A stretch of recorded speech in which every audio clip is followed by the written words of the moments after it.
It's time to talk sports, it's time for the show.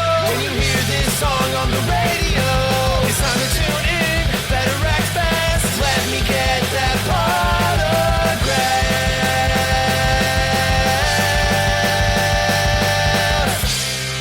Potograph, Sports Talk Radio. Starting now.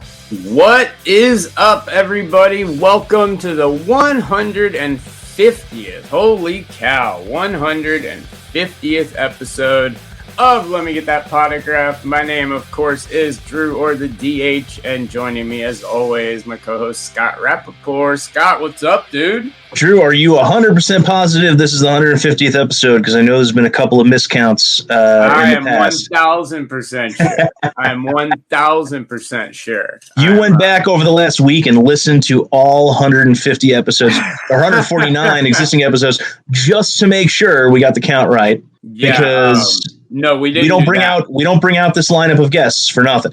That you are correct. We have an incredible lineup for you guys tonight. We're going to bring a couple of them in right now. First off, I'm wearing the chain right here.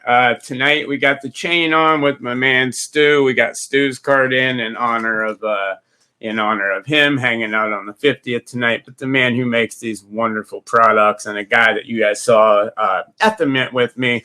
This is Tim from SlabStrong. What's going on, dude? What's up, guys? How you doing, man? Congratulations. Thank you. Yes, appreciate it, man. And then we also have another face coming on the show. You guys know him very well. He's been on quite a few times. That is the man himself from Show Your Slabs, Corey. What's up, dude? You know, me and Tim were both sitting in backstage, and you were giving your preamble of the guy who built the chain. And we were sitting there going, which one's he going to pick? Because while he mailed you the chain, I designed the chain. So, partner duo, though. There you go. Yeah, chained up. Like I said, got Stu here. It's fun. And I got Adrian. I got my stews out today too, so we're all good. I just don't have the chain for it. The Mark Cuban auto. Stu, have you always been a co-host, or was this something you just got? Stu, Who? Were you always a co-host? Scott's actually been a co-host now for. Scott. I'm saying Stu. Scott, Stu was the original co-host with Drew. Okay, right. That's what I thought.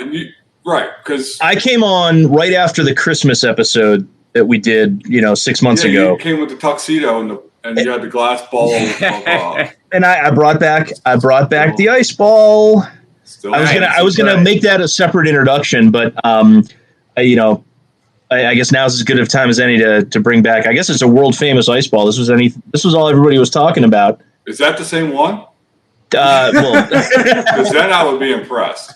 No, definitely not the same one. I would like to say I made this out of a piece of hail from last week, but no, I just dumped some stuff in the in the mold and made one up yesterday. Yes. What's going on? First off, what's going on, everybody? Just getting to the chats. What's up, Collectors League Investicard? What's up, man? We are live. How's it going, dude? Collectors League, how's it going? Cuffman, Mr. Moody. Thanks everybody for tuning in. Thanks everybody for tuning in. Obviously, we would not be anywhere near here if it was not for you guys watching the show. So greatly appreciated. And we got some feedback here, but we've got an awesome show for you guys today lined up. We're going to be doing a bunch of different things. We've got a lot of guests joining us a little bit later throughout the show. As like I said, it's going to be quite a long one. One thing we are going to be doing throughout the show, Let Her Rip is back on Let Me Get That Potograph for the first time in, I can't even remember the last time, but tonight. Christmas. Christmas. It was Christmas. We will be opening Mosaic Soccer tonight. So we've got an awesome, fun one. Is Let Her Rip like your alter ego of person who rips cards? Let Her Rip is going to be back. Well, Let Her Rip was originally a segment on the show. And what we would do is we would just discuss certain products. And it got to the point where it was like, okay, well, we're discussing them. It would be a lot cooler if we could actually see them and show people the cards. And so I reached out to Panini, Topps, and everything. And the wonderful people at Panini, Tracy Hackler at the time, now Jeff Hoefer, all jumped in. We're really cool about everything. Everyone over at Topps, they signed up. And so Let Her Rip, the show was born. And so, now we have the show, but it started out as a segment, which has been replaced by Movers and Shakers. But it actually started we might out. Take that. Yeah, me and Tim's podcast, we might take that over because we're looking for free product too. So you can give us the email, like how you formatted it to ask them. Yeah, no problem. I got Copy and paste. 100%. Yeah, but we might push for like Flawless and some of the cheaper, Flawless hangers and stuff, some of the cheaper product. There you go. Hey, yeah, anything there. I think we did Let It Rip at in Vegas together, though. Was that the last one we did? Yep. We did actually have we did do Let Her Rip as part of it in Vegas. So you're right. We did do it at the Mint as well. So yeah, we are going to do Let Her Rip tonight. Mosaic Soccer 2021-2022 Mosaic EPL Soccer. A lot of awesome stuff. So we'll be diving into this throughout the night, guys. We're going to have a bunch of giveaways. We're going to be on for a while tonight, guys. So we'll have guests, filtering in and out throughout the show as we go along. But we'll start Let Her Rip here in just a little bit. But guys, let's jump in and talk about something that happened in the hobby today, and it's pretty crazy. And that's that Fanatics announced a new hire in the card side of things, and that of course is Mike Mahan, a very big vintage collector, someone that's been involved in the hobby quite a bit.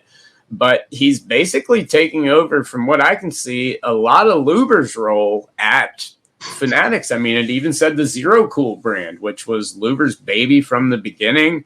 I mean, it was a very, very interesting hire, to say the least. What did you guys think about all that? I have some thoughts. Before I start, I'm just going to pop out and pop back in, just so this choppiness is driving me nuts. So I'll jump in. I'll jump in while you're doing that. Yeah, please do. Good. That's all I really got to say about it, because we talked about it last week when we were talking about Beckett's new CEO, and how that was a disappointment. You got a guy who has no experience as a collector or, in the business, and he's coming in and he's going to run one of the big three, grading companies, and, is probably going to want to take it in a whole different direction. Yeah. This hire, on the other hand, I love it. I think Fanatics absolutely did it right. They got somebody he's got a ton of business experience. Yes. Not in this industry, but he knows the industry because he is a collector himself. And I think that is the important piece, is that he's bringing his business experience along with, what he would want to see as a collector. So you have a kind of a nice meld in a great situation here. And as far as him taking over all of Luber's responsibilities, I'll reiterate what I said first. Good. Let me ask you. So, I have these conversations in forums all the time. Sure. Everybody's dogging Josh Luber. Okay, rightfully so.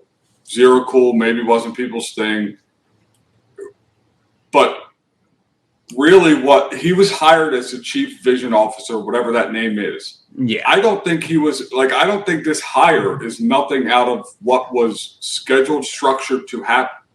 I don't think him taking over Zero Cool is a shot at Luber. I think he envisioned this Zero Cool brand and then let the people who run brands run the brands.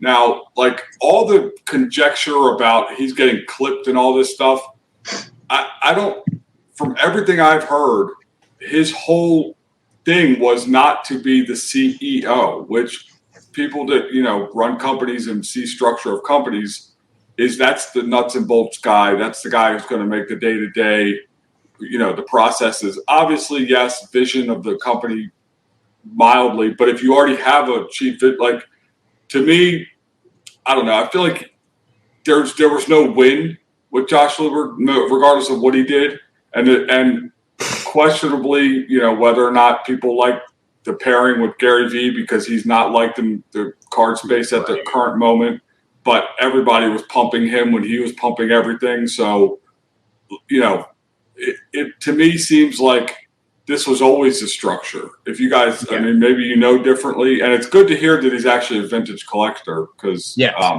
what I would have done as far as Zero Cool is concerned, I would not have started with the Gary Vee product. Yeah, I would have started with Jackass. Start, with the reasonably priced, fun product. The few boxes that I saw open, and I was a big fan of Jackass. I liked what I saw, and I would have thrown a couple $100 at it, had I been able to get my hands on some. Right. But the Gary Vee products started off, ridiculously priced right off the bat. By what standard, though? Yeah. I mean, everybody speculated it was going to be $5,000 a box, and then it went like it was 2,400 or something like that. I want to touch on something that Corey just said, and about Luber and everything. And I know Josh really well, and I agree. He really was in a no-win situation there, and I think that Fanatics got exactly out of. I mean, Josh Luber's obviously not gone. He's got a contract. He's got something in there. He's going to be doing. Doesn't he have founding shares? I mean, this guy isn't going anywhere. Yeah, no, he absolutely not. His role is just going to be completely changed now. But I think Fanatics got exactly who they needed and wanted for the get-go, the beginning of everything. A true collector, a guy with his foot on the ground at card shows that was at every single show that you didn't even know was there, that had good business experience, that knew the card industry enough to at least steer them to hiring the right people, getting the right stuff in place. But I think that they ran out of, use for him and then needed somebody that could really take this to the next level as they approach, everything big. And so I think that this is really But again, he didn't lose his role. No, his role is still his role. So I don't even know that it changed. I mean, we don't know. The fun thing about what Josh Luber did is he made up a title. Yeah. Nobody can tell you what that title means. Exactly. So Chief Visionary Officer, he could be doing exactly what his job title entails, and we wouldn't know the difference. And honestly, I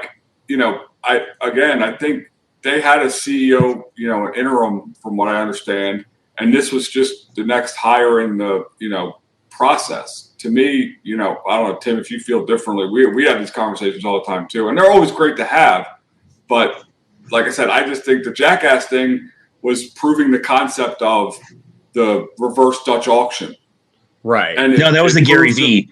Gary Vee. Gary Vee. Right, but that's what I'm saying. So that's to prove that out. You can't prove that out with the Jackass product. I don't think they should. I don't think they should have done the reverse Dutch auction with the Jackass product, which they didn't do.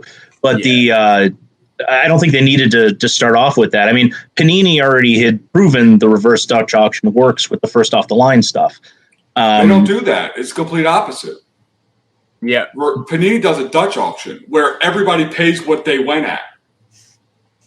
The reverse Dutch is everybody pays the last guy. That's right. That's right. Huge difference. Yeah, no, that's right. That's right. Yeah. So I think he was doing it to prove a massive difference. And one other thing, guys, I do want to point out, please, for tonight's show, we do have the open phone line. So if there's anything that you have anything that you'd like to discuss, please feel free to call in. But before we continue this conversation and everything, I do want to bring on another one of our special guests tonight. And this is someone that's been on the show for a long time. The man really responsible for getting Letter Rip off the ground. I was waiting to start Letter Rip till he was here. Now he's over with Kentucky Roadshow Cards, but that, of course, is the man himself, Tracy Hackler. Get Tracy up in here. What's going on, Tracy? Oh, let's see if we can get him in here. Well, We'll try that again. There you go, Tracy. How's it going, bud? What is happening, Are gentlemen? you back in Mexico? Is that why your service is so bad? I'm not. I don't want to go back there anytime soon either. I wasn't sure if it was going to be the real you or if it was going to be the drawing of you that seems to be on everything, just popping up on the screen and, you talking behind it. Drawing, so that's my fault on the promos. No, the drawing is better. I'm better animated than I am in real life. That's why I use the like 20-year-old illustration. I don't have nearly as much gray in that illustration either. So it makes me feel younger anyway. There you go. So how's everything going, Tracy? How's everything been? You doing good? Doing great. Yeah, man. It's been a crazy week for us, opening up the Texas store this week and awesome.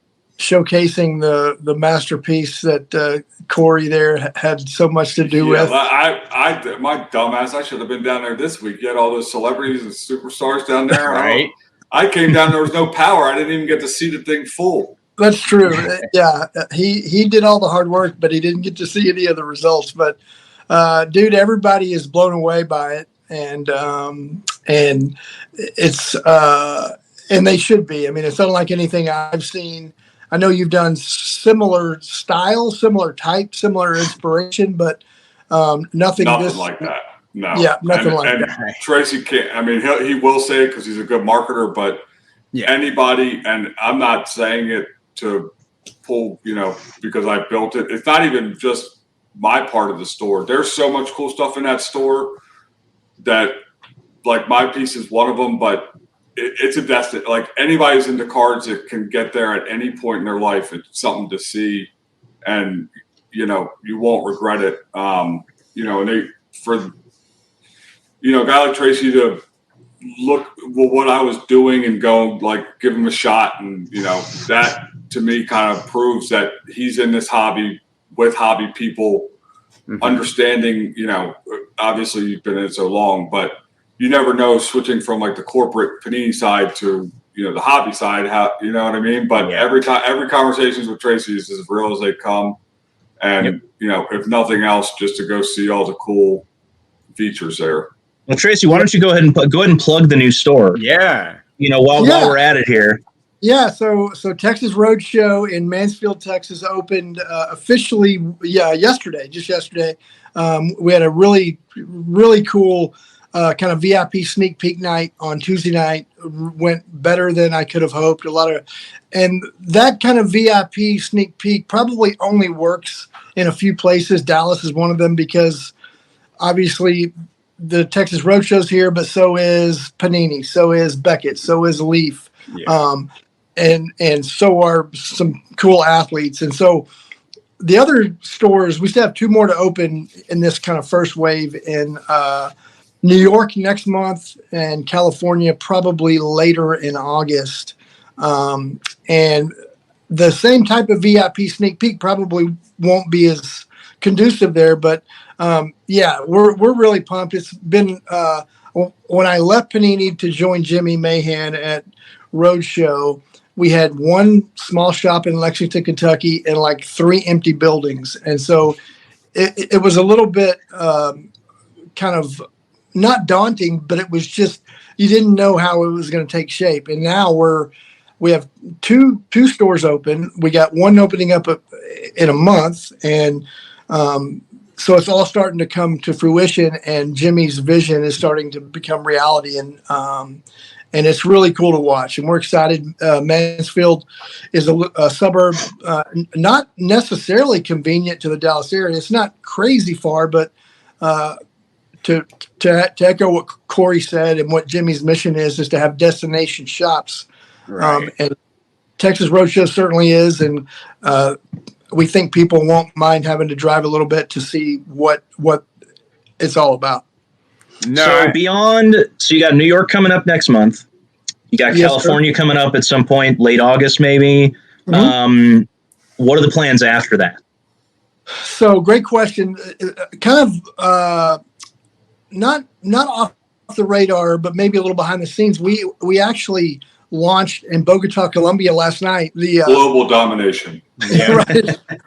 Yeah. Yeah, well, yes, maybe global domination, certainly global spreading of the hobby gospel, right? But last night, Juan Pablo, who is working on our football roadshow wing in Bogota, Colombia, had a grand opening event in Bogota for the Football Roadshow website. Online store right now, specializing obviously heavily in soccer stickers. Obviously, Bogota is a different market. And Tracy, really quick, I got something. I don't have the actual thing. I got a picture of it, but I think this would fit perfectly in the Bogota store. It's a BGS black label of the Pure Colombian Dream. It's little baggy there. Yeah. Whoa. Oh, yeah, I don't know. Right. I don't know. I was like, okay.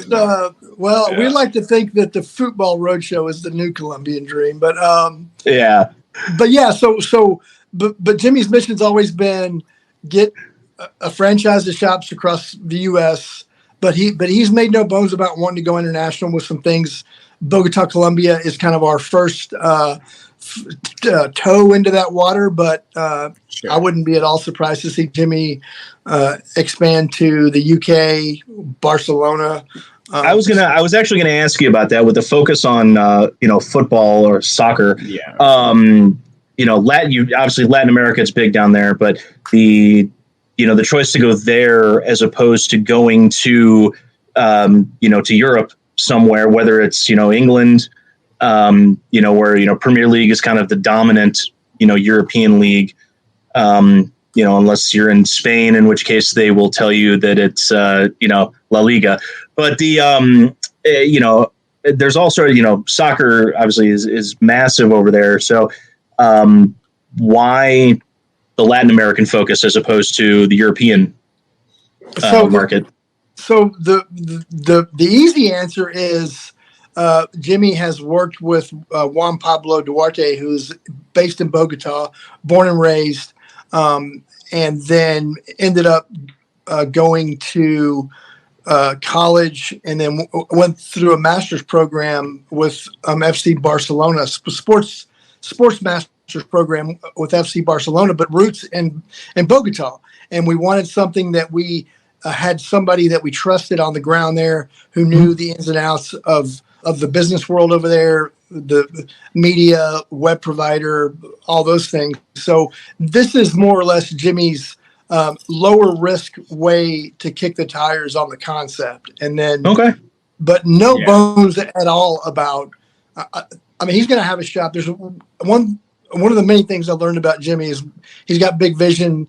And when he talks about it, it usually comes to life. So I wouldn't at all be surprised to see us in the UK and in Barcelona in the somewhat near future. I'm just thinking of it from a product standpoint, because aside from the World Cup cards that are out there, there's very little, if any, of the of the Latin American cards, at least from the major manufacturers that we know of. The Tops, the Paninis, the world. Yeah, no, I think it's brilliant. I think that's a great focus, and having that established relationship is awesome. I agree with that 100%.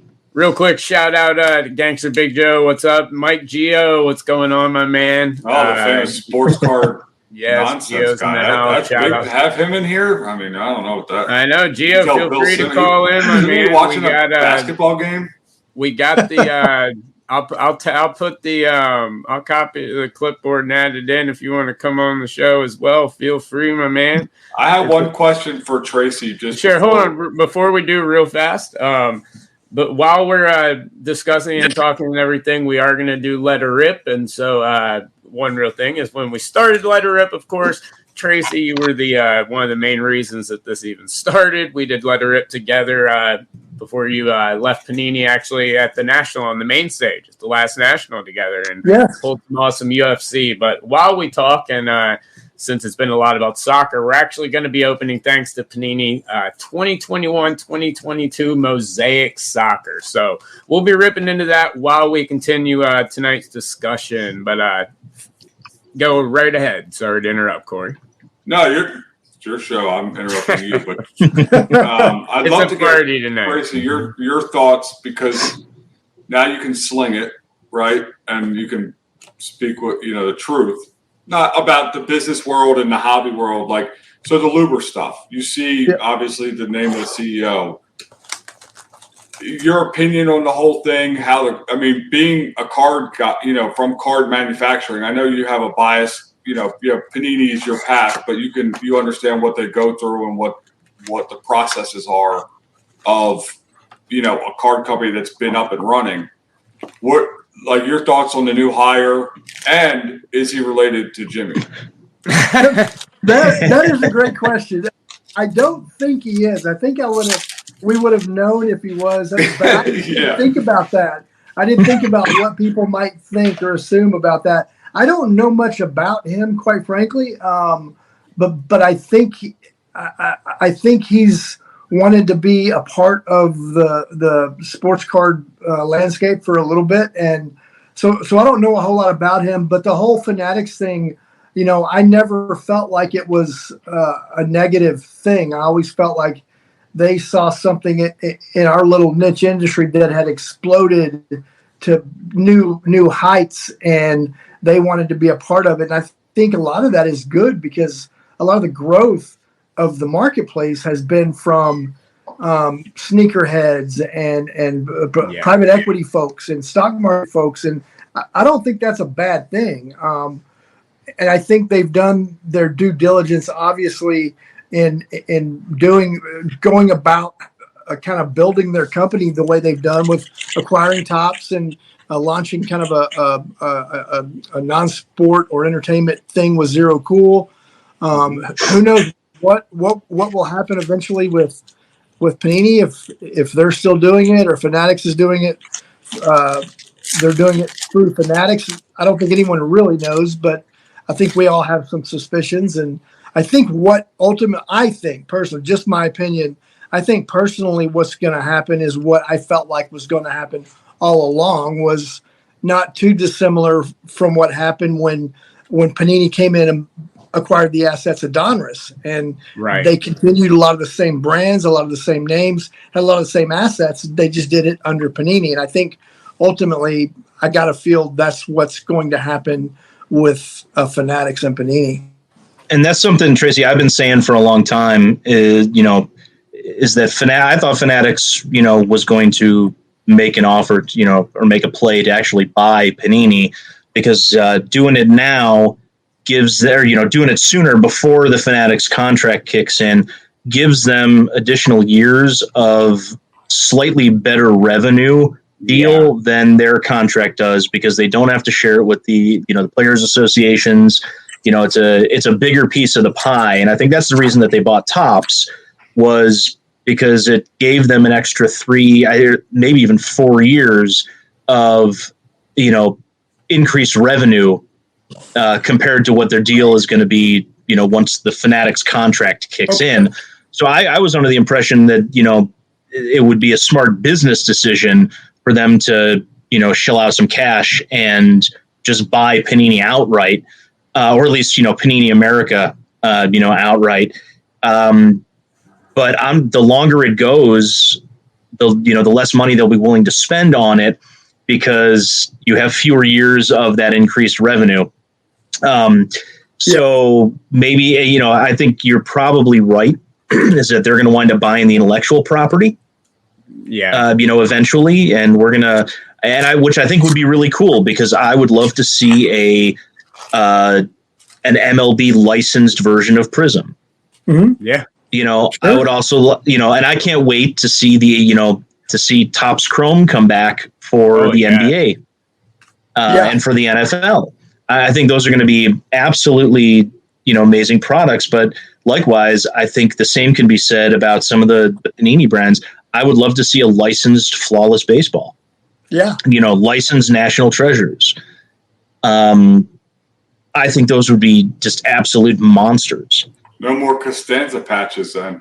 Yeah. Hey, don't knock the Costanza patch. I love the Costanza. I think that would have been in there. That would have been in there regardless. I think whether there was a license or not, because that was just such a really cool concept. Yeah, no, I love those cards. We opened tons of boxes until we finally hit one. Those cards were absolutely incredible. Are you kidding me? That's why I've been shooting, like, Allen and Ginter is big on stuff like that, but they did Allen and Ginter Chrome. I love it, but I think they need to do a Dynasty version of Allen and Ginter. Yeah. Which, by the way, as we go through right here, Panini's Mosaic this year, I really like the design. Not too much of a change from previous years, but the color and everything is gorgeous. And soccer obviously being huge right now. Nice Rico Henry color match rookie. A lot of great stuff in here. But yeah, nice stuff to say the least so far. And guys, we will be giving away we'll be doing a couple of giveaways. One live during the show, and then a couple after the show once the audio version comes out as well. So we'll be doing quite a bit of that as well. So quick question, Gangsta Big Joe asked, and this kind of touches on something that I wanted to get y'all's opinion on. He says, if you could see 5 and 10 years out, do you think cards are going to remain this big, or are they going to die out? And just recently you had the release. My parents even sent this to me in a text message, the link to the article, obviously the article that came out on CNN, and it was also all over the news talking about how as the stock market and crypto completely crashes, people putting their money and everything in alternative assets such as wine. They listed a couple other things, and then they listed sports cards as one of the big places they're talking about putting money in. So but Ken Golden paid him to say that. With that said, I'd love to hear what you guys think. So Tim, I'll let you start us off. What do you think about that with everything going on, the recession, all that? What do you see 5-10 years out with the hobby right now?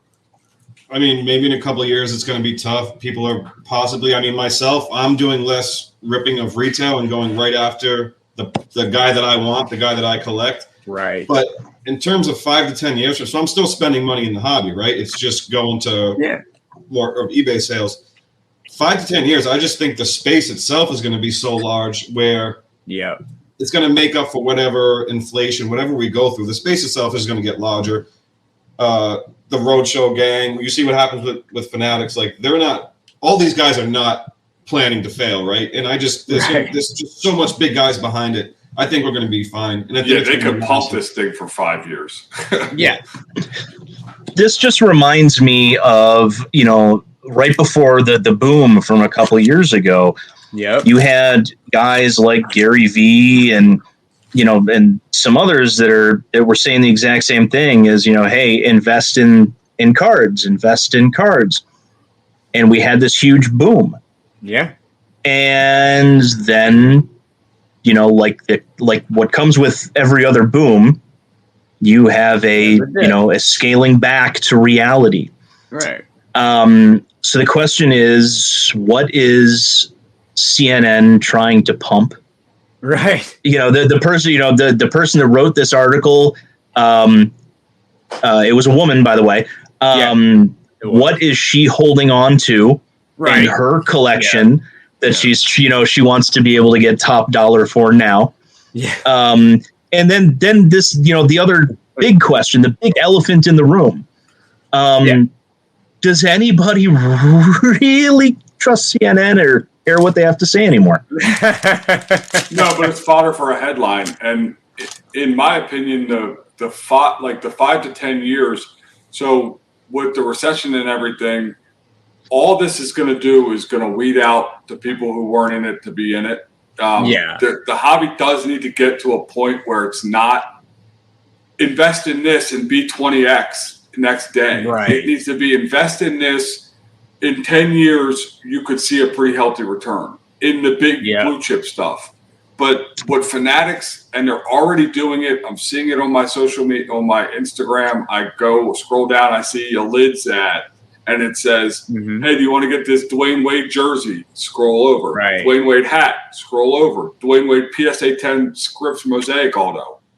Right? Yeah. So, like, they're incorporating it. And that's what, to me, that's the key point of what needs to happen is honestly, the weeding out needs to happen. I hate to say it. There's a lot of guys that I know in this hobby that are, exactly. Hey, Drew, I got his twin.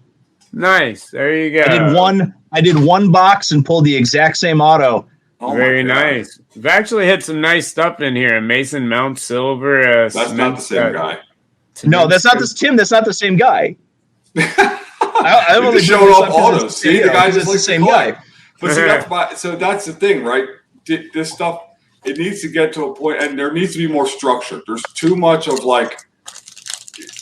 and believe me, I went through it. I had a business before this, but it was never this kind of moving money around and revenues and this coming in and out.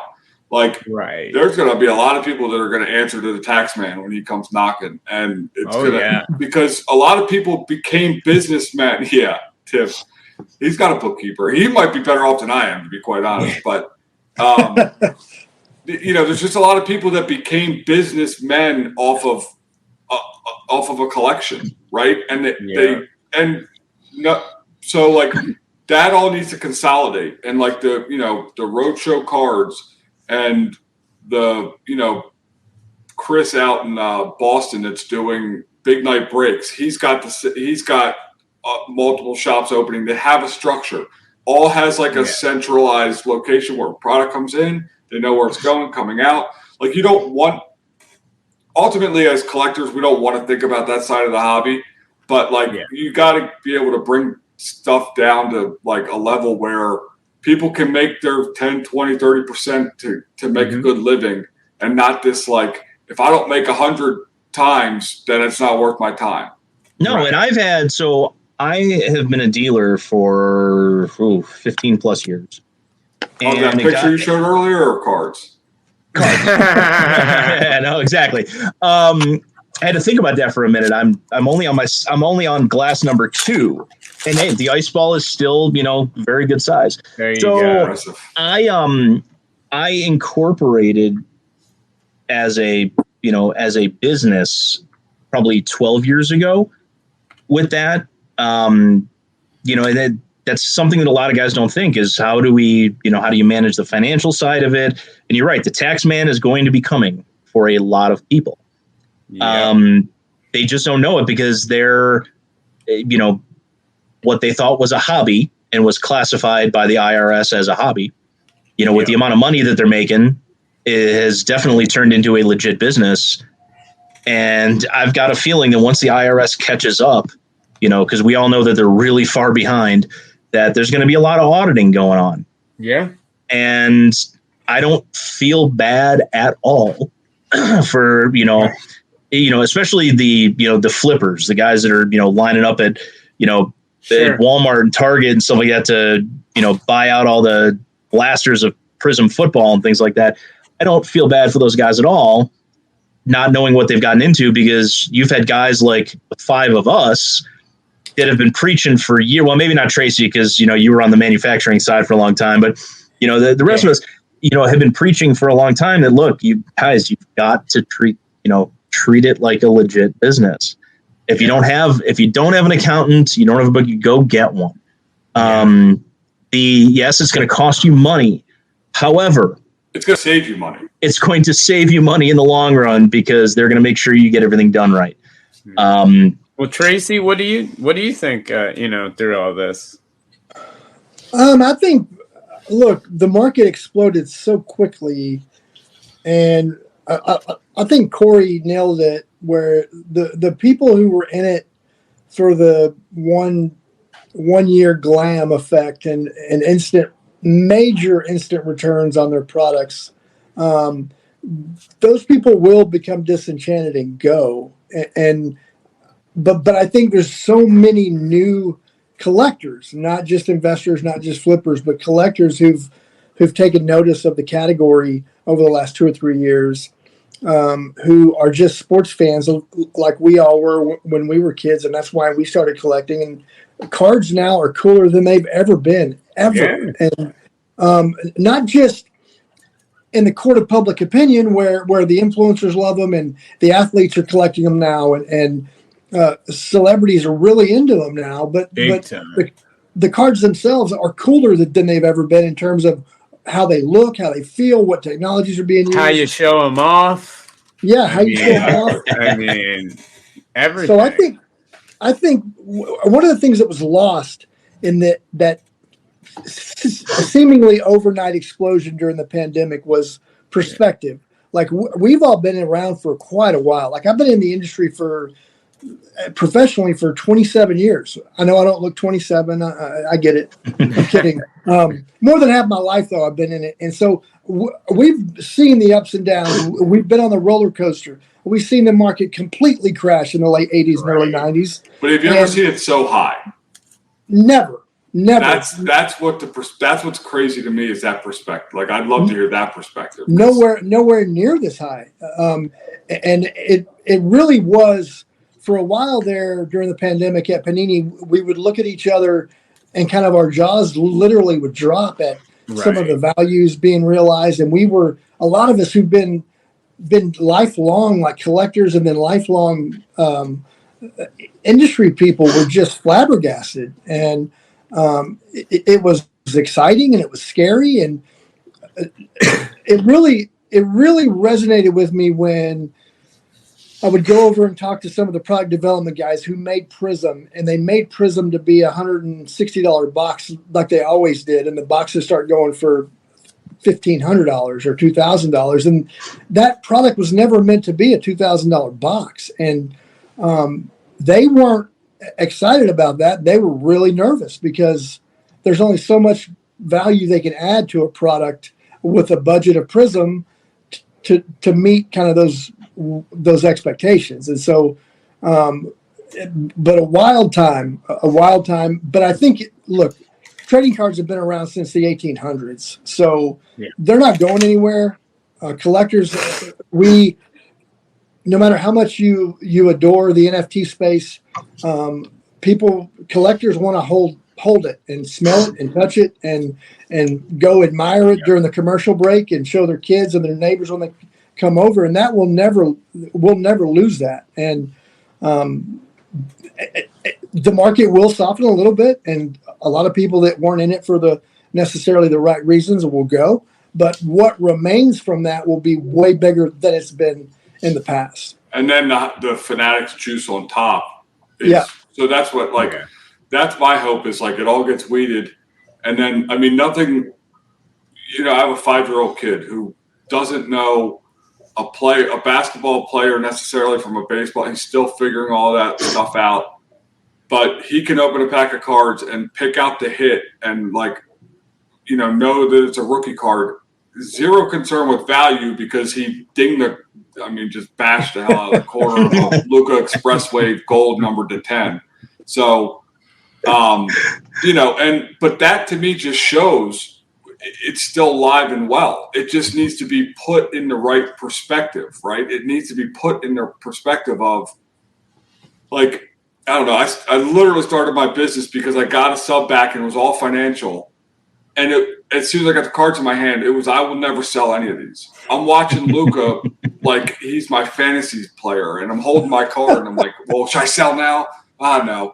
But I just think he's going to go. And even if it is value, it's long-term realized, right? So the more we can get people to kind of hold on to stuff and enjoy the collecting part of it. And I think the shows have a lot to do with it too. The shows incorporating what Tracy did at the National with Masvidal. I mean, this guy's a rock star. He's rolling in there, security. And I'm not talking about Masvidal. I'm talking about Tracy. I know. Yeah, rock star status. Get out of here. Yeah. But now he's back with the lay people, so. Yeah, no, I'm of the people. I've always been of the people. Yeah, no, you are great. I was just trying to not get knocked out by Masvidal. That was my only goal that day. Yeah. I completely agree with Samantha. She sums it up nicely. Need to foster the joy of the hobby and not just the business aspect. I completely agree because, like we were saying, it is so big right now. The business aspect, it's going to be there. That's going to continue. That's going to work. I think it's getting so big, but we really do. Don't worry. Me and Tim won't stop. Between the big hat and the chain, Tim won't we're going to make it fun whether you like it or not. Not at all. And we actually have another surprise guest that's going to pop in for a few, and very, very happy to have him on. He's actually part of my chain tonight, holding my custom Stu card to keep Stu here on the show tonight, of course, as well. That, of course, is Henry Bueno from Vanity Slabs. We're going to bring him in today. What's going on, my man? We didn't know Henry was coming on. Unmute yourself, Henry. You muted yourself, Henry. Henry, Unmute yourself. There we go. Can you guys hear me now? Yeah. There we go. Now we got you. What's up, buddy? What's going on? Let me Not What's going on, guys? Not much. Just glad to talk to you, man. Thanks for calling in, Henry. Of course, guys, as CEO of Vanity Slabs, one of our sponsors on Letter Rip, and let me get that potograph. Puts out such an awesome product that also fits awesome in these SlabStrongs. But Henry's doing a lot of awesome stuff. So great to have you on the show, brother. How's everything going? Everything going good with you? Thanks for having me. Yeah, I'm here in the garage because my wife has the rest of the house.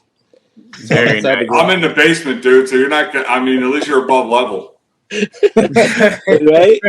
And I've been listening to these conversations, and they are definitely in time. They're right. They're accurate. I think everyone's talking about the same type of topics, right? How long is this card industry going to last?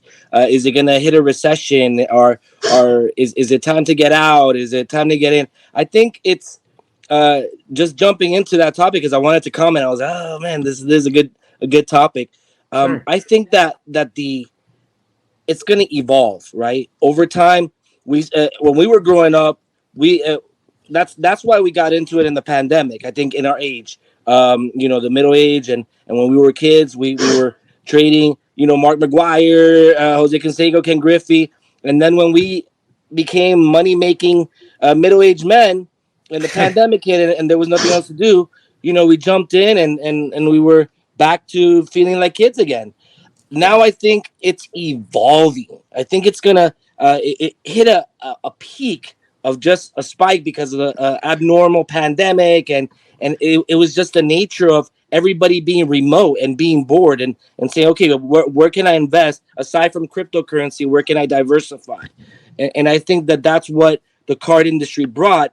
But like another topic you guys were talking about is Uncle Sam, and people were like, well, yeah, and I just made $30,000 on this pack that I broke live, and then they go ahead and they sell it, and boom, that's $30,000 of revenue in their pocket, right?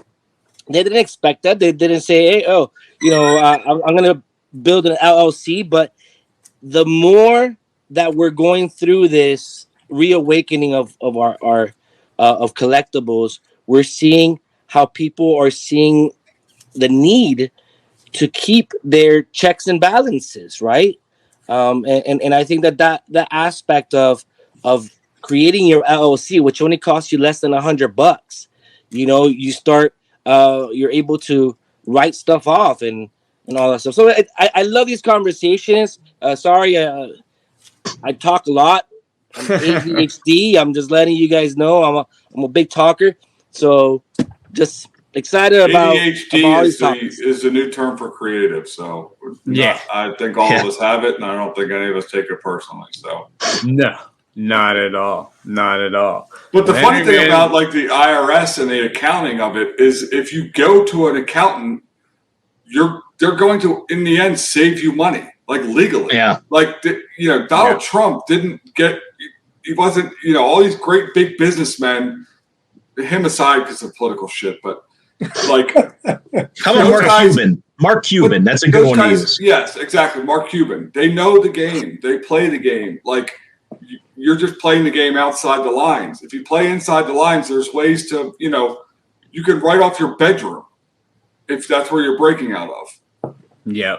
So they just need to know. And it's more intimidating than I think that it is, a fact of they don't want to do it. Right. Nobody's going, screw Uncle Sam, because I sure as hell know they're not going to be saying that when they come knocking. So no, exactly. And you know what, this is a show prop. So I'm writing off this bottle of Macallan. Right. You write off that ice block. Yeah. Because the only time I ever really drink it is when we're doing shows like this. And I could get away with doing that. And you'll hear my real thoughts after about the third glass. Sure. How small is the ice ball, though? Yeah. Where's the ice ball at? I need to know. All right. So ice ball update. We're about 50 minutes into the show, and this is what we're looking at for the ice ball. All right. Still I love that. Reasonable size. And we're on video. You can see me. I'm not skilled enough to have a backup ice ball over here somewhere and be able to put There it. you go. So we're still, we're still good size. So we're okay. Nice. Absolutely. Well, guys, a couple quick things really fast, and then we got a really awesome question. We're going to be doing a couple of giveaways here shortly. So please, if you can, on Facebook, Twitter, anything, YouTube, anything, share this post on social media, share the live feed with anybody that you can. But we're going to be doing a giveaway with some cards from Mosaic, and get your NFT names ready if you have the Panini NFT app, as I'm going to be gifting a couple of Panini NFTs. I don't have and one. How do I get that? We'll also be doing a couple of giveaways after the show on social media with some stuff from SlabStrong and a couple of other things as well. So a lot of really big stuff coming up. But and once again, guys, we do have open phone lines, so please call in as much as you want. Samantha need more estrogen on this show. Hey, Samantha, you're always welcome to come on the show. We love anytime we can have someone on the show. Actually, Sarah, who does the voice of Ash of Pokemon, she's going to be on the show here in a couple of weeks. She's become a really good friend of mine.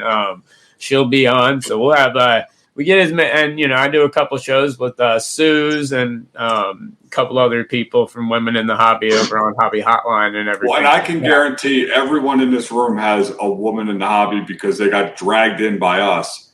Yeah. But they also end up there's something for everyone. Like my wife, you just have to kind of help, foster it and we're ripping Pop Century. The leaf. Hey, don't knock Pop Century.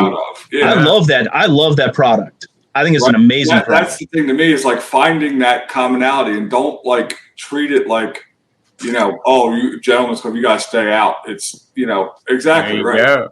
There's so much for everyone. There's literally, Tracy, I can tell you this. One thing I learned about doing the Texas Roadshow shop is when you have to sit at a computer and source 1,250 individual cards for a graphic, and the 87 Fleer set only takes up 150 or whatever it is. You start finding that there are cards for everything, and I mean everything. Oh, dude,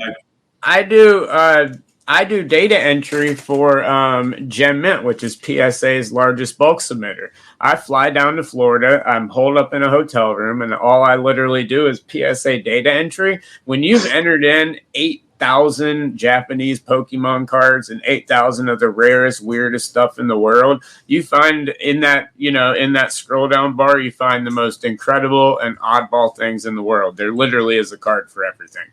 That was nice of you, because I heard Jared put you in a storage locker. No, well, he used to. I heard it was a crawl space. I was about to say it used to be a cage, kind of like the size of Michael Scott's bed. If you've seen that episode of The Office, but he's actually upgraded me to a hotel now. So See, truth is, I thought it was a hole in his basement, and you'd be down there, and he'd lower down the basket, and and you put the data in the basket. You put the slabs in the basket, or you can pose. We've upgraded, Okay. But so we've got a question here real quick. Gangsta Big Joe asked, and with Tracy on, I think this is an excellent question, and no one better to start off with the answer. But as being a shop owner, Tracy, do you feel, with everything coming up, that brick and mortar card shops are worth maintaining these days, or do you think it's more of a digital store like Whatnot makes more sense? What's your obviously being a store owner, I know, he's gonna say Whatnot. That's right. I have a feeling I know what you're gonna say, but as in terms of, I guess we'll alter it a little bit in terms of the modern card shop. What do you think the modern card shop needs to survive? Kind of go from that aspect of things. First of all, yes, I do believe that card shops are more than worth maintaining. I left a pretty sweet gig at Panini to because I believed in it so much and believed in Jimmy. I think modern card shops need a lot of the same things that old time card shops that have needed: great customer service, a welcoming environment, inventory of some kind. We don't all have huge direct allocations to get unlimited wax from all the manufacturers, but you offset that stuff with just embracing people, but becoming a part of your community. We want people to come in if they never intend to buy one card. They come in, they can watch the game. We can educate them. They can educate us. All the things that you've probably heard Jimmy say are that's how he lives it, and that's what he wants his shops to be. Look, if you have a guy backing you like Jimmy, and you can afford Corey's massive card wall, I mean that's something that any shop would love, whether it's back in the late 1970s or now. But I think a lot of the core principles are the same. And really, if you want to get down to it, those same principles apply to online marketplaces too. Treat people right. The thing I really believe in my heart is if you treat people the right way, do right by people, and the money will follow. And that's online, that's in brick and mortar, in your day-to-day life. That expands beyond the card world. Oh yeah, absolutely. That expands beyond the business world. That expands, to everything you do within your life. 100%. Yeah, I mean, I've got a separate business outside of cards that I run that way, and it's been very successful because people get treated right. Yep. So, that's great advice. Just period. Yeah. Not necessarily just great advice for owning a card shop. Yeah. No, it is. And it's like, man, and hobby shops for all of us, man, we grew up in hobby shops. We learned about cards. We learned about sports. We learned what some of those older dudes did on the weekends. I mean, it's just a great place to foster that passion. If you have somebody come in, we had a kid come in Texas Roadshow yesterday, and he's probably, I think he was 13, and he was going to do the Dallas show in Arlington this weekend, and he was starting kind of his own business, his first show called Beginner's Luck, and he wants to encourage kids like him to get involved. So he was buying some high grade slabs for looking for bargains, and but he came in and we talked to him, and he told us about his business. His dad was with him, and we spent probably an hour with him, educating him, giving him some inventory to start his business. And man, that kid, who knows what of that 1 hour conversation he had with me and Jimmy and Cody and everybody in the shop, what of that is he going to remember 20 years from now? A lot. I guarantee you. Yeah. Well, here's what I can tell you about that, Tracy. So when I was 13 years old, I worked in a bakery. Mm-hmm. And, front counter, just grabbing stuff. And to this day, I'm 40. I'll be 43 in a couple weeks.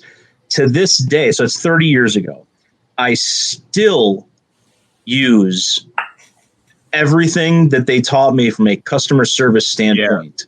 Yeah. I thought you were going to say love donuts. In my day-to-day life, in my business, this is not something that. So I was about that kid's age. Yeah, and, exactly. I still, those skills that they taught me, it's not something they teach in school. It's not. They should, but they don't. I wish they did. I know. We'd be much better off as a society if they taught that kind of stuff in school. And we'll be talking about school in a segment coming up here in a little while. But I still use those skills today. So Yeah, those are life lessons. Those are life skills. And look, we've all been to those shops where if that kid walks in, no kid, we're not buying. What are you looking for? What do you want? They grunt when the kid walks in. They grunt when the kid walks out. And that's not how to do it the right way, in my opinion. And look, when Jimmy came to me and approached me about this opportunity initially, like ultimately the reason I left wasn't anything really business related. It was more, man, he was speaking to me like I'm 52, so I'm by far the senior guy on this podcast, and maybe senior for most people in the hobby. But he spoke to me at a real emotional level about good vision, good heart, treat people the right way, have faith, and man, everything else will fall into place. And so I said, man, I'm going with this guy. Well, and the reality is, to the question too, like, you guys aren't not using whatnot. It's a great, the pairing is almost dynamic enough in itself. Like, it is. You can have the back end pay for the front end, and then when everything opens back up, you build your there's never there's no business that I've ever heard of where you can literally fund the back end, the lights and everything else online, which I know a guy who's a very good friend of mine who runs Dab Sports out in LA. He's got a place on Melrose that has not opened the doors because it's not ready and he wants it to be right. It's going to be more of but it's all funded and it's all ran by his online, and people are clamoring to wait to go in because the reality is not one of us has ever gotten a box of cards and gone, you know what, let me go in my basement, turn on a reading light, sit there by myself, and sift through it. At the least part, it's somebody recording themselves so that they can then just put the hits online if there's not. But the feeling of, going into a store and physically doing it, even if you went into a store to watch a breaker and pick up your stuff, that's the other aspect. Like, you're going to have guys, you have so many shops, you're going to have guys, you have Texas Roadshow breaking the line, and you'll have, Joe from down the street. Oh, Joe's in the weekly pickup. Here he comes to pick it up. He comes, stays for an hour, watches a game, brings his son. That's the kind of like double, that's why I think, again, there are going to be some that go too big and don't do it right business-wise, but I just I look at it this way. There's some people that want Uber Eats some days, but some days they want to go into the restaurant and eat the food, right? Same thing with cars. You can go car shopping at a dealership, or you can shop online. You can shop on a Carvana, get the car delivered to your house. There's so many brick and mortar has just evolved into a bigger thing and in a bigger marketing strategy. I would say online, social media. If you have presence everywhere, brand presence everywhere, then you're just going to be able to make more sales through different sales funnels. That's it. If you have a brick and mortar shop and it's a good write-off and it's a good museum or good showroom for your product and the good quality products and items that you have, that's fine. But probably in the back end, you got your sorters, you got your people that are posting stuff on eBay, packaging and fulfillment, and you have all these different aspects of a business. Maybe brick and mortar, or may they be out of the garage. At the end of the day, it's a matter of what does your business, maybe a dealer, card shop, whatever it is, do you want to sustain that card shop, that local card shop, because it's your centralized operation and you don't want people coming to your home? So I look at it as an office space, but with a display. That's what a card shop is. And I don't think they're going away. No, I don't think so either. The one thing that nobody really has brought up so far is, we've all been talking about existing shops, but somebody who's new and wants to get into it as a business, it's not cheap to open up a card shop.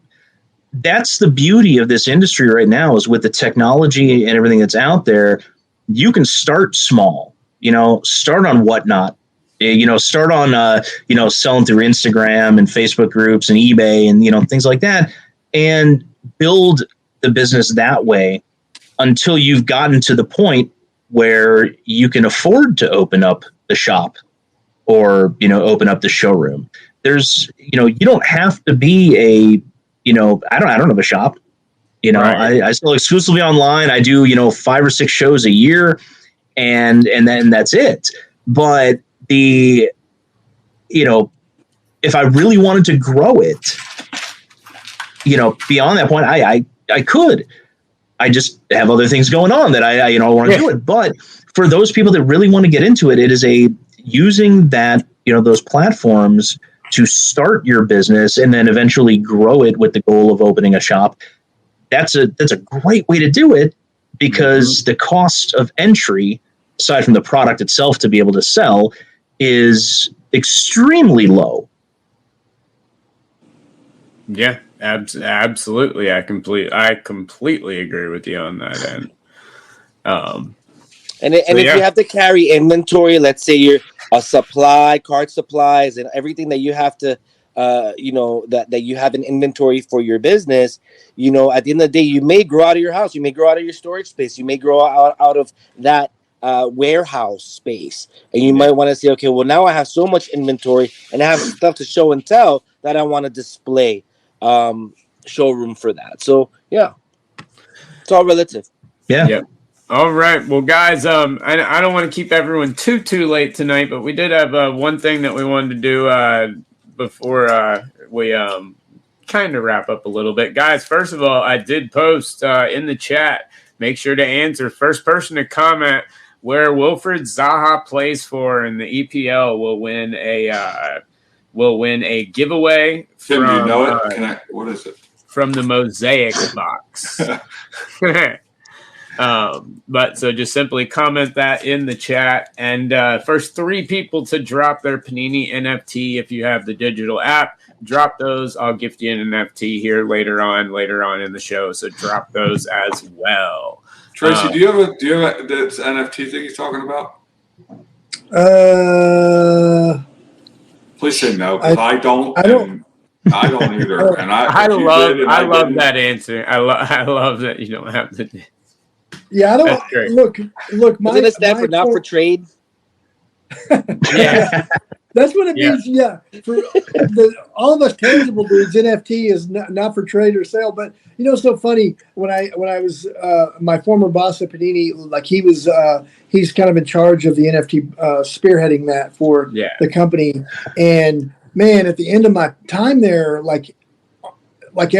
there was so much NFT like stuff to market, and I was just like, right, not it just Tracy. wasn't.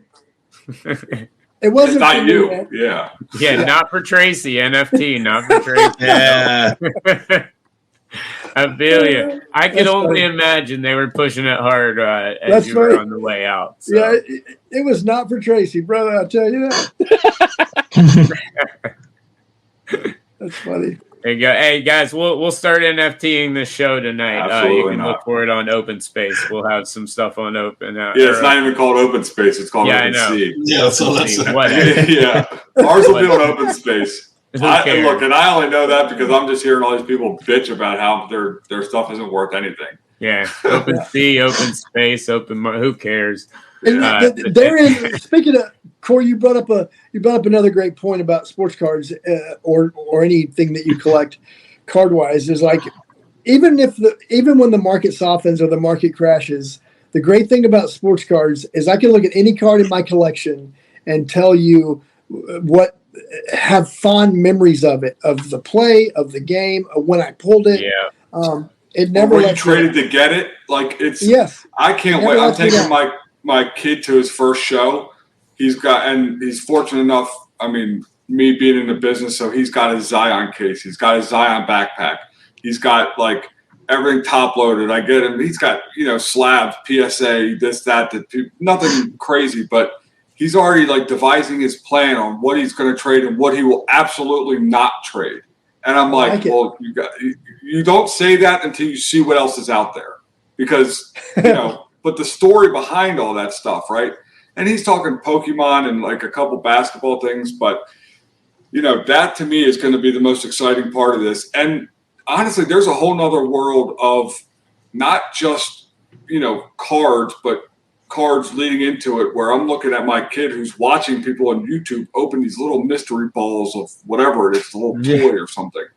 And I'm just thinking, like, here it is. It's going it's just evolving to the same thing where, everybody that has a kid at this age, at this time, you're like, oh, is he watching the iPad too much? Is it too much? It all comes back. Everybody wants to hold what they want to, and they want to interact.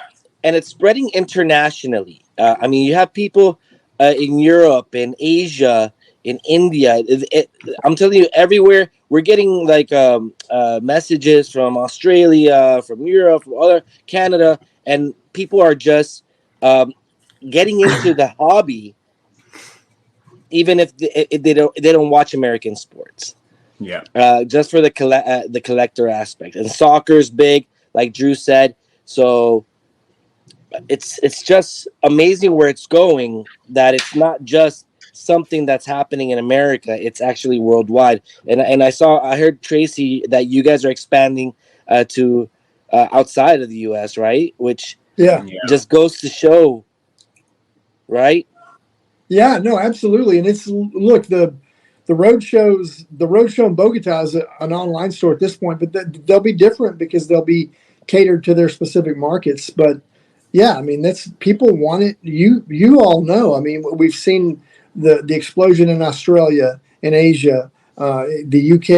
It's people want a piece of it, and it's not just soccer over there. It's basketball, it's football, it's so yeah. I think we're in a really healthy place, man. Even though so many naysayers talk about the skies falling because the market softens a little bit, it was always going to soften. But man, I couldn't be more excited about the long-term future of the business.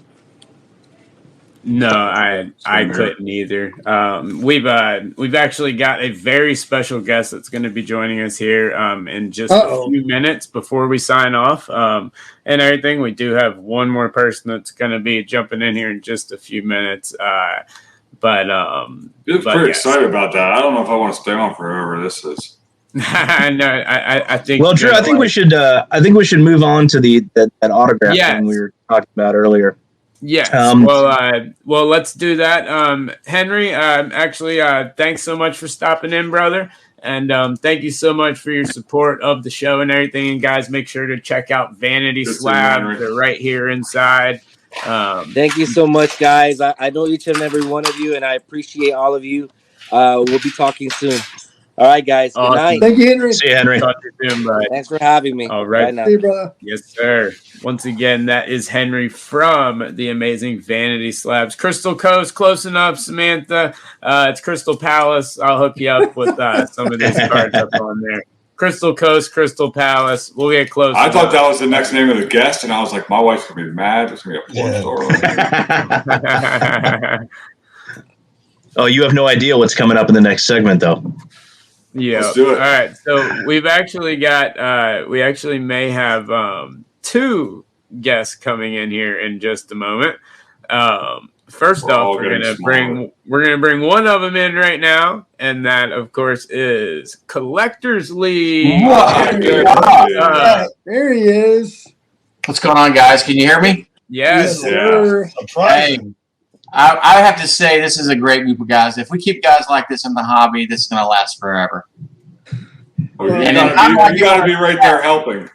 Yeah. Now, you present all of us, including. Dear God. Oh, there is Gio. What up, Gio? Now I'm gonna do something with our other guest. It's gonna get a little bigger. We're gonna test StreamYard out tonight. Now we're gonna have a little. This is almost like Inception right here. The product or the movie? We'll pull it in. What's up, Jeff? How's it going, my man? Wow. What in the world? Gotcha. We had to bring in new Tracy tonight. Yes, we had to bring in new Tracy. Hey, there's actually room for Gio on here now. Yeah, there's a tiny little area in the bottom now. Jeff, can't hear you, bud. Jeff, I can see you. Yeah. Check the mic real quick. Jeff, come on, man. Right? I know. New Tracy's got work to do. Yeah. Jeff, he just came on. He just came on as a little like cameo in the background, and then he's gonna go. Yeah.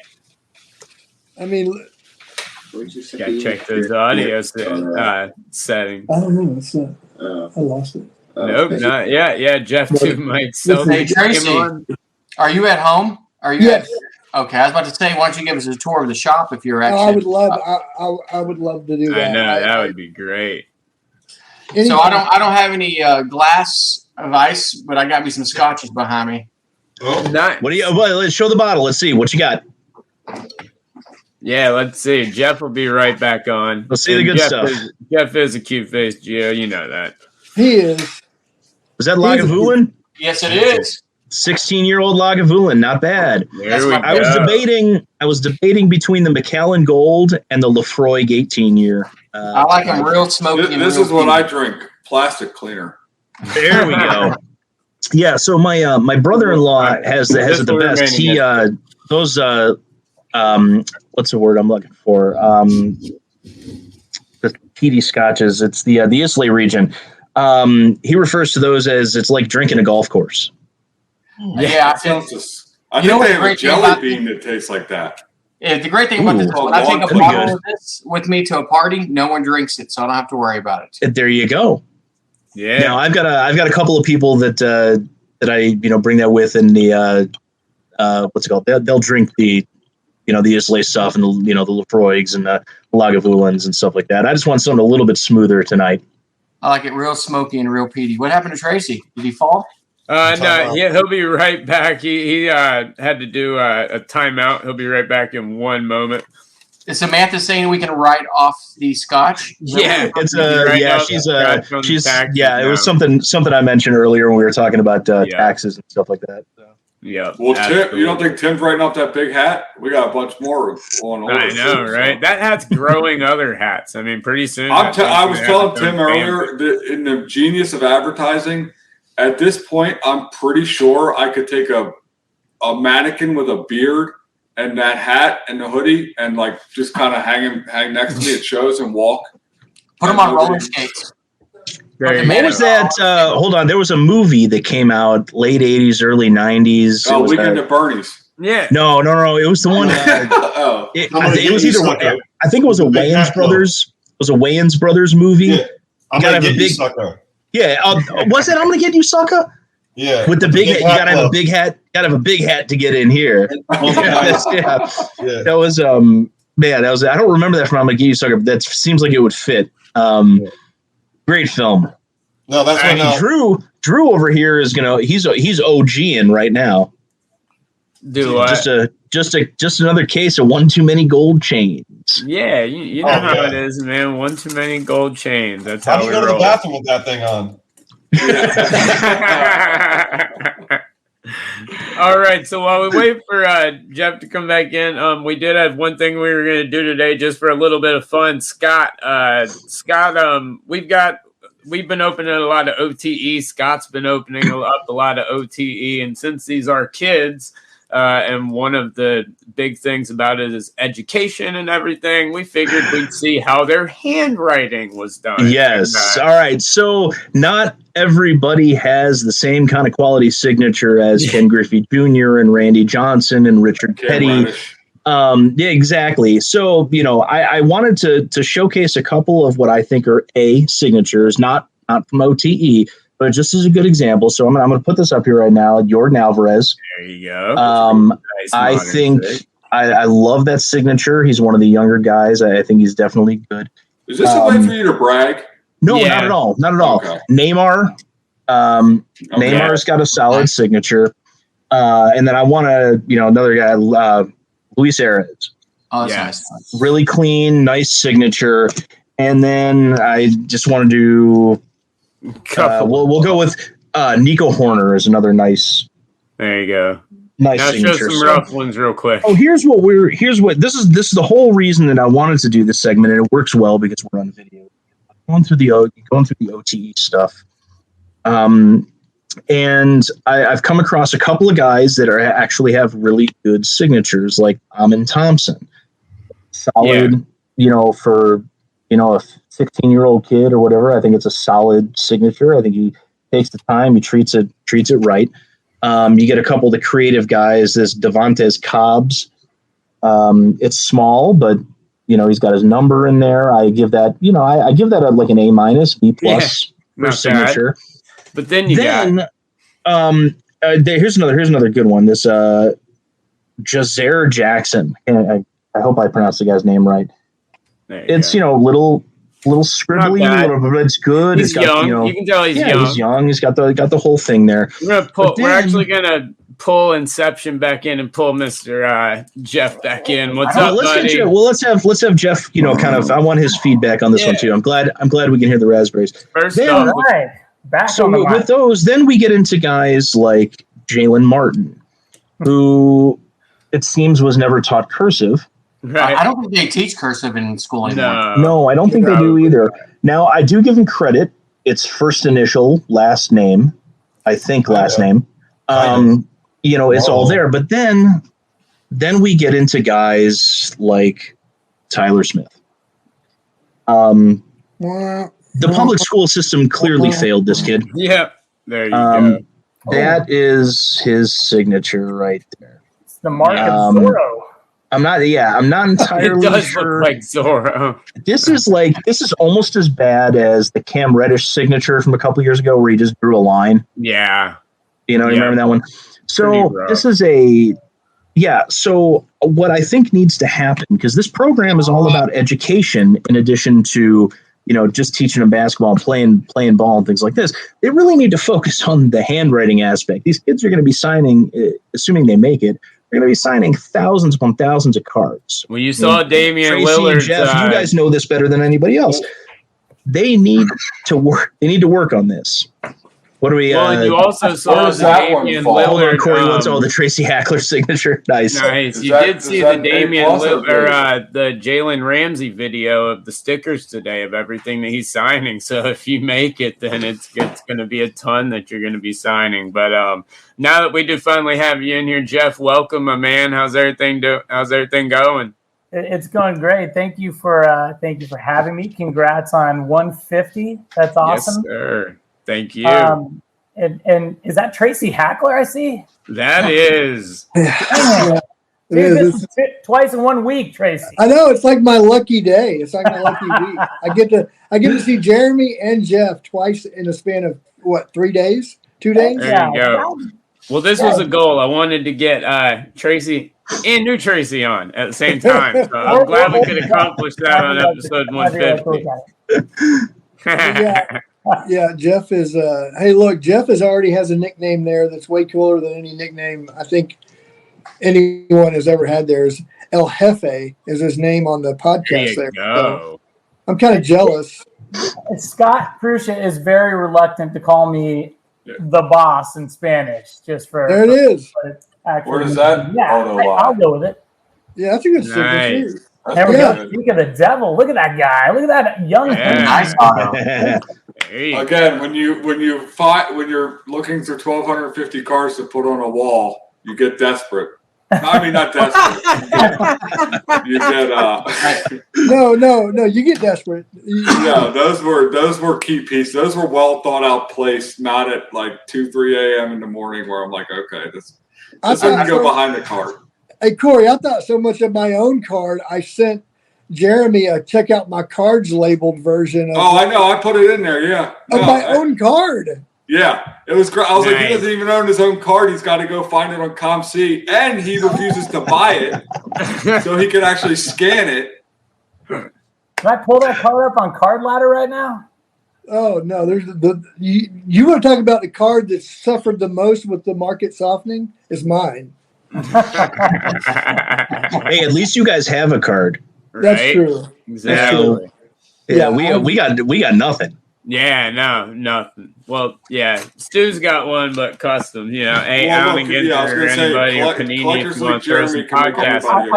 I go. Hey, if y'all want cards and you don't want to wait on Jeff, let me know. I'll design your cards. 3 listings on Card Ladder right now for Tracy Hackler's cards. And Jeremy, I will take you up on that. I'll tell you what the latest comps are.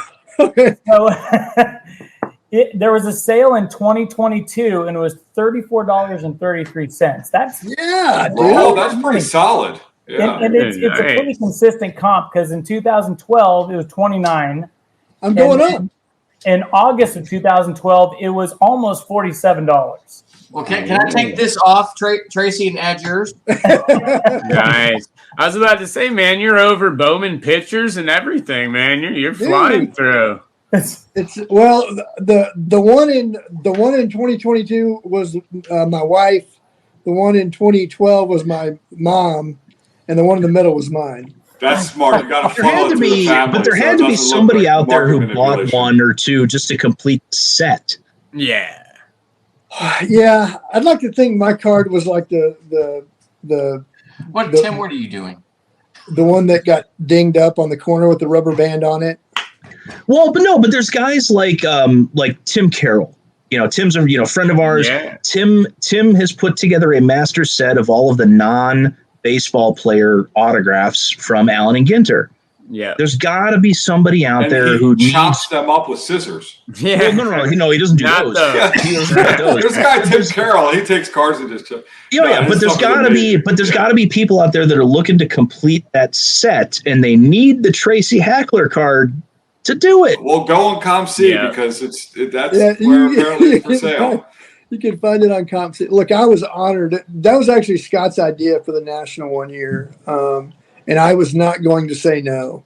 And I did not say no. And I actually got a second one the next year too, which I'm one of the few in the company that have two cards in that from that. Nice. And I'm not apologizing either. I'm proud of it, and I want. You're sure not? That was the first card you sent me to put on the wall. Even before Jimmy. So hold on. So Jeff, wait a minute. So when are you going to put through doing cards for me and Drew for this year's National? Yeah, Jeff. Well, I'll be designing my own first, and then if we have time left, there you go. I got you guys. We'll have 150 on there, and hey, there you go. We'll do it up. I'm gonna need more stats on you guys, but yeah, we can do that. No problem. We can check do the that. post office No wall. problem at all. Yeah. Jeff, can we get a card with just Tim's hat on it? That's what I'm saying. That thing's hobby legend. How could we not? I was about to say you might need to go like the exhibit route, the jumbos, the old jumbo exhibit route. More of a booklet. But yes, I think I think that's a box loader card right there. Yep, top. Yep, 100%. I love it. All right, guys. Well, I guess this no better time than now to wrap it up. Thank you. I know everyone here in the chat, very, very busy people. So thank you guys all so much for joining the show tonight. But before I do let everybody go, want to give everyone a chance to let everybody know what's going on with everything you guys have got going on and how everyone can get in touch with you and everything. So, Tim, start us off, my man, the maker of these awesome chains in the SlabStrong. Sure. Well, Corey and I have actually a couple things coming up together, so I'll leave some for him. One thing I'm excited about this year at the National, I've been looking for this card for almost a year and a half.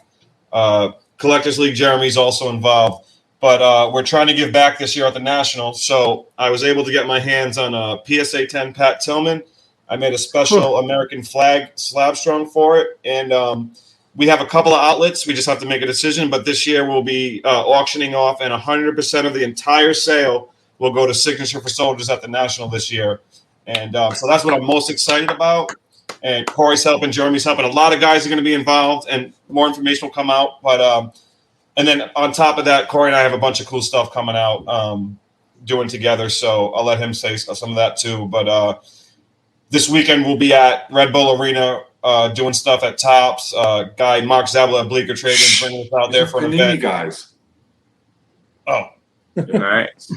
Not you, Tim. I'll let Corey take over from here. No, I'm kidding. That's why he doesn't. No, but honestly, the thing, what Tim's doing with that card is, he won't say it's more than just he bought the card and not like bought the card, let me get the money back over every dollar. So the initial investment, and he paid up for the card. I've been watching the whole process. It's been awesome.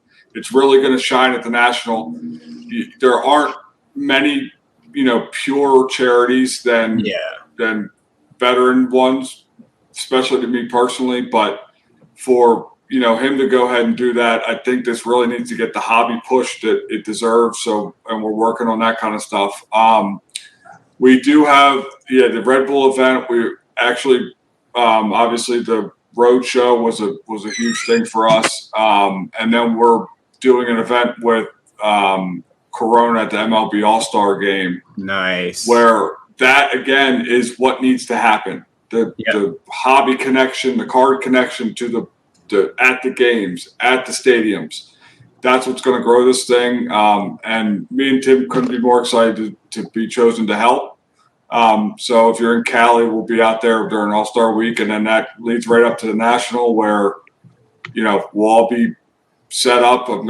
My goal is to be at everybody's booth, and you'll see some piece of mine here, there, or everywhere. So, and showyourslabs.com if you need anything for the house, and keep kids in the hobby. Absolutely. Collectors League, what's going on? I actually have just recently went on with Network, if you're familiar or not. But y'all can find me at the National. We got a 20x20 in the corporate section. Come over, ask me questions. We got some cool stuff going on over there, and hope to see y'all there. Awesome. Well, thanks for coming on tonight, man. Really appreciate that. And Tracy, I know we talked a little bit about everything with Kentucky Roadshow earlier, but anything else? Pretty big week for us this week with the Texas Roadshow opening. Yes. The Football Roadshow online store in Bogota, Colombia opening. Our colleagues from the Kentucky Roadshow will be at the Midwest Monster this weekend. Go by and see them. And then is that Tracy, the Midwest Monster? Is that the one in Indiana? Yes, sir. Okay. Why can't every show be called that cool? Like I that name, I literally am like pissing I'm not going because it's called the Midwest Monster. Yeah, I know. I love it. I love it. Well, that's Andy and the guys over there at Indie Exchange doing big things. But we have a table there, so Trey and Dante from our Kentucky store will be there manning that. Next month, the New York Roadshow opens, and then there's this thing called the National that is coming up. We're going to have the continuation of the original trade night that Jimmy and Ryan Johnson started many years ago. It'll be bigger than ever. It'll be better than ever. You mean the flash mob? Well, we're going to need something. There's going to be 4,000 passionate collectors at that thing. And I remember they shut it down last time because it was uncontrollable. It was awesome. Yeah, it's one of the coolest nights of the year for the hobby. Just good people getting together, doing it big. But you can find out about everything we're doing at roadshowcards.com and at Roadshow Cards on the socials. Yes, and hopefully there will be one in North Carolina sometime way down the line. But I'm keeping my fingers crossed that it gets to North Carolina sometime soon, just like Samantha is here in the chat. But Tracy, thanks so much, man. It's always a pleasure to hang out and talk to you. I need a Baltimore one, and I'll even give you a discount on the display if we can put it up here. Hey, or the Chicago one. I'm good with that too. Yeah, there you go. You guys have the National. I know. Every other year. Yeah. Right. It's nice not having to travel. I get to stay at my house. It's 20 minutes. One last question for all because you guys have been in it a lot longer than me. And is Atlantic City that bad? Yes. No. Yes. Really? Yes. Why? Well, I haven't been to the National at it yet. But aren't you in the bubble of the National? Like, I mean, as long as if you're going there and you're just hanging out in the bubble of the National, it's fine. I couldn't tell you anything about Chicago when I was at the National. That's all I can tell you. But there's a lot of people. But there's a lot of people that come to the National and don't necessarily go every day. And I'm not talking about the vendors, guys like us. Experience the city. And they want to go out. They catch a Cubs game, or maybe they go to the minor league game on the South Side. They and they go downtown and explore, and they go out to the restaurants at night and things like that. And now, don't get me wrong, Atlantic City's got some really good restaurants, but Atlantic City's also kind of a cesspool. It is, but it took me an hour and 45 minutes to get to downtown Chicago, and I wouldn't do it again. Yeah. Well, why did you could have just taken the train. It would have taken you 45. Well, like Samantha says, just stay in the National bubble, and I think you'll be fine. That's right, Corey. Next time, it's next year. For next year's National, we'll talk ahead of time. I mean, 45 minutes is still a lot of time. But it's nothing compared to rush hour traffic. See, the thing about Chicago, we don't measure in, time, or actually we measure drive time. We don't measure distance. Like it could be 5 miles away, but it could be an hour drive to get there. It depends on traffic. It depends on the weather. All right. Well, you can do that next national. We'll talk about all that before next year's national. Yeah, absolutely. Good. But yeah, Atlantic City, man. I definitely stick with the national bubble and the trade nights and all that stuff, and fill your week with all of that. Don't walk the streets and take candy. Yeah, here's what I'll say about Atlantic City. I have no problem with Atlantic City as a city or as a town. It's not a good national town. It never has been. I've been to 2 previous shows in Atlantic City. It's not as good. It's just not as good as Chicago, Cleveland, Baltimore. It's just not as good. Yeah, I wish that would come back. And I heard that they sold more tickets now than they did last year by leaps and bounds. Yeah. And last year was a record. Last year was a record year too. Yeah, it's going to be huge. It's going to be very, very big this year. All right. Well, I'm going to stay in the national bubble. So whatever else goes on, that's too much shit going on anyway. Yeah, there you go. Well, we'll get back to it. So, Jeff, before we go, man, what do you guys got going on? I know you always got tons of stuff on your plate. So, what you got going on? Man, we got Prism basketball coming up. Yes. I don't believe That's kind of the big deal. Hey, if you want Letter Rip to open it up, Yeah, if you want Letter Rip number 2 to open some stuff up, me and Tim have a podcast. We quality check for you. I am excited. We have a so I mentioned on social, but it's always been kind of my dream to make movie trailers out of sports card releases. Yeah. So we have the movie trailer for Prism basketball coming out. Nice. For those of you that don't know, Jeff's background is in TV production and stuff like that, so they're absolutely incredible. If you missed the Prism, I believe it was Prism UFC that you did one for, that was incredible. They're always so great. So, guys, definitely, if you don't know how to get in touch with Panini, then you really need to start back at episode. I was going to say, these days I'm kind of trying to lay low, so yeah. I was going to say, he's the one guy who would not give out. Yeah, don't find me anywhere. Exactly. It's like a supermodel. But thanks for coming on tonight. I really, it was a goal of mine to have you and Tracy on together. So thanks for coming on, my man. My pleasure. Thanks for having me. Awesome, guys. Well, thank you guys so much for joining in on the show tonight, and we'll talk to all you guys later. Thank y'all, man. Awesome. Thank you. Enjoyed it. See you guys. See ya. All right, guys. So tons of amazing guests on today's show. That was fun. Yeah, man. That was a good one, bro. We've got to do that. We have got to do that more often. Yeah, that was a good one. And fun. Remind me, I gotta change my name back at the bottom of the screen when we get done with this. Yes, otherwise I changed it. I changed it specifically for tonight, because you promoted out there that we're doing the ice ball. Yeah, but we have got one more shout out for the chain for Stu on episode 150. We're rocking the gold Stu chain all night long. So coming up in the next couple of weeks, and I still got to put together some details on this one. Drew and I tossed around a great idea of another live show to do. And this one's going to be hopefully a little bit more interactive. Yeah. We're going to give you some details coming up within the next week on that. But yeah, from now on, obviously, stay tuned for episode 151 coming up soon. And, we'll have to have another party coming up. And, I think we might have to do like 2 episodes a week, because I don't have to wait a year to do episode 200. No, we're going to have more party episodes. We're going to have straight up more party episodes. Maybe we'll do episode 175. Maybe I'll make up any excuse, any number that sounds good. Fuck it. I mean, we'll do at the National, we'll have a party episode, which we can probably get a lot of people in person then too, and actually do something cool. So we're going to be doing a lot of different stuff coming up, guys. But I do want to take a second, just a moment to thank all of our awesome sponsors. Of course, Show Your Slabs and SlabStrong, amazing guys. Also, Henry and everyone over at Vanity Slabs, Vintage Breaks, guys over at Card Ladder. Could not do the show without you guys. And everyone else that's been a sponsor along the way. You guys have helped tremendously. And all of you that listen to the show. We're normally not on video. This one will be video and audio. But if it wasn't for you guys, the show wouldn't be around. I looked today. Our first episode was 2015.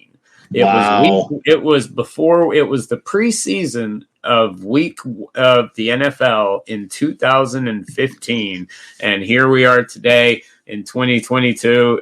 If you really want something crazy, start with episode 1, go to episode 150, and you literally see the rise of an entire industry. It's absolutely mind blowing, and Drew, I'm honored that we actually got to record it and we got to have that type of footage, and it's something that I don't take for granted at all. So I do want to take this time to say thank you all so very much, and really quick, for making them proud, buddy. Hey Drew, really quick before we go, we're an hour and 40 minutes into the show, and I just want to point out that this is still the ice ball that's left. Fairly impressive. The amount of time that we've had going on. So there you go. Well, guys, thank you so much for tuning in. And like I said, we'll be back very, very soon. If you need anything, of course, hit us up on all socials. We've got a lot of awesome stuff. So we will be seeing you guys soon. Y'all have a good evening. See you guys.